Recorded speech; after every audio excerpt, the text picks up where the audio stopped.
So Cal from BHP UK, and we're absolutely delighted to invite Sam from Sam V Bikes, along with his very nice KTM Super Adventure 1290. This is a bike we've been doing a little bit of development on. We're going to get it run up on the dyno, see what KTM have done to it as standard, and see what improvements we can make to it. It's a Euro 5 bike, so we know there's plenty to be gained from it, and then hopefully we try and get some riding done over the weekend, if you like. Yeah. Couple of third and fourth gear power wheelies, I think, maybe after this. Not on the legal roads, obviously. No, yeah, we'll find some closed roads, yeah. Obviously closed roads, private run rates and all that sort of thing. Yeah, see what we can do. Yeah. So, what is it on the bike that you're looking for? So, obviously it's got more than enough power. It's 160 PS at the crank. So I don't have problems with power. It's predominantly, I've stuck the Arrow exhaust on, and I may or may not have the baffle in there. So I do find it's a little bit on-off low end. Yeah. And then, yeah, there's a small dip in power in like third, fourth gear when you're midway up the rev range. So predominantly smoothing out the power. I'm not worried about extra grunt, as it were, but if it ends up having 180 horsepower, then what a shame, right? Yeah. So it's pretty much really, it's the Euro 5 characteristics that we need to write out. Yep. Yeah. Should we get it run? See what it does? I am really excited. Right, let's do it.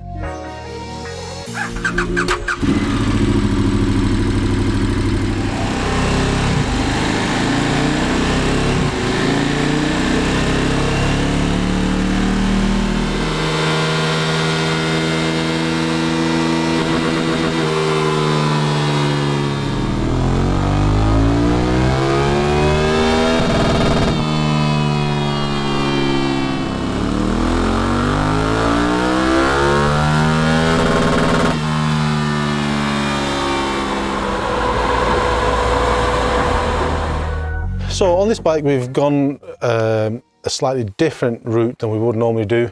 We've actually set up the top end fueling first, and you can see here that we've got the fueling exactly where we want it. It was very lean throughout the rev range really. At about 8,000 RPM it started to come somewhere near where we wanted it, but it was still lean really for a bike that's making 143 at the back wheel.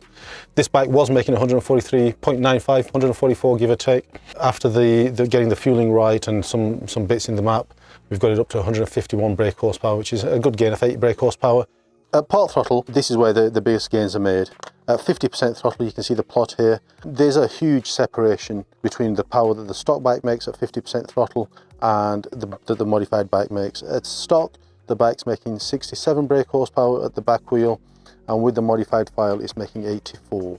Got to add at this point that this is all from fueling, advance and removing some of the restrictions in. None of this has been done by altering the throttle angle management maps. The fueling is absolutely perfect. It's exactly where we want it at 50% throttle.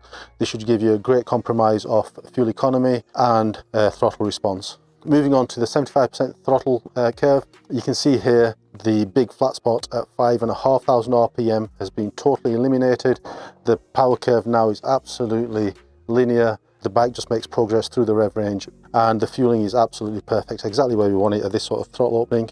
All we need to do now is for Sam to report on what he thinks of the bike with the map and how responsive the bike actually is on the road.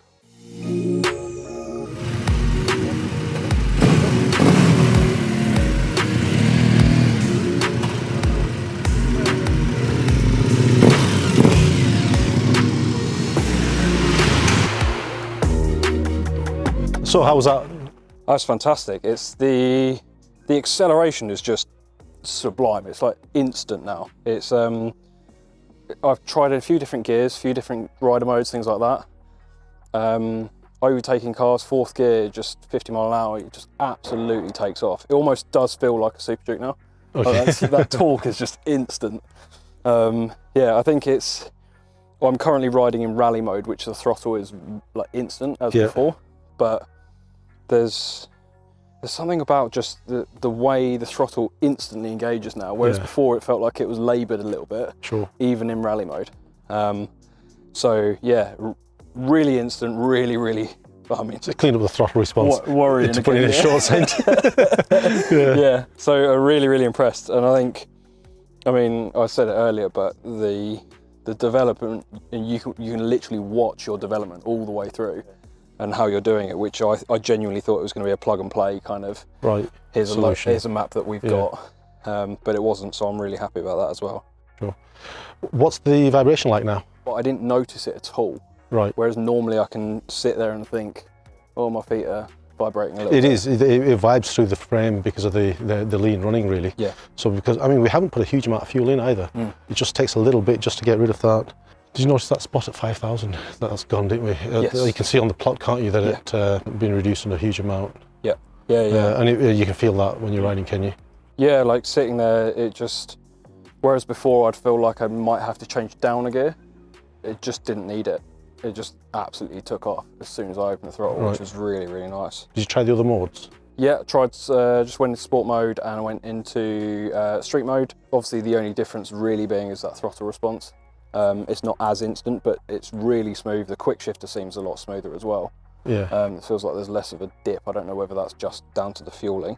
It is generally just to the feeling. We've not actually altered anything that would alter that. It's just that the engine's running smoother. Yeah. So any shifts are going to be smoother as a consequence, really. But yeah, it's, I mean, and also the noise sounds really aggressive now. That's the first thing I said to him with the lights, is that we sat there and went, oh wow, that's so much I've more. deleted the patch for that cuts the fueling on deceleration. So yeah, it sounds really aggressive now, which is amazing. Yeah, thank you very much. Well, it's been a pleasure having you here. Thank you very much. Hope you enjoy it, and we'll look forward to your video. Yes, I'll make sure. I'll link it below. Okay. Thank you. Thanks a lot.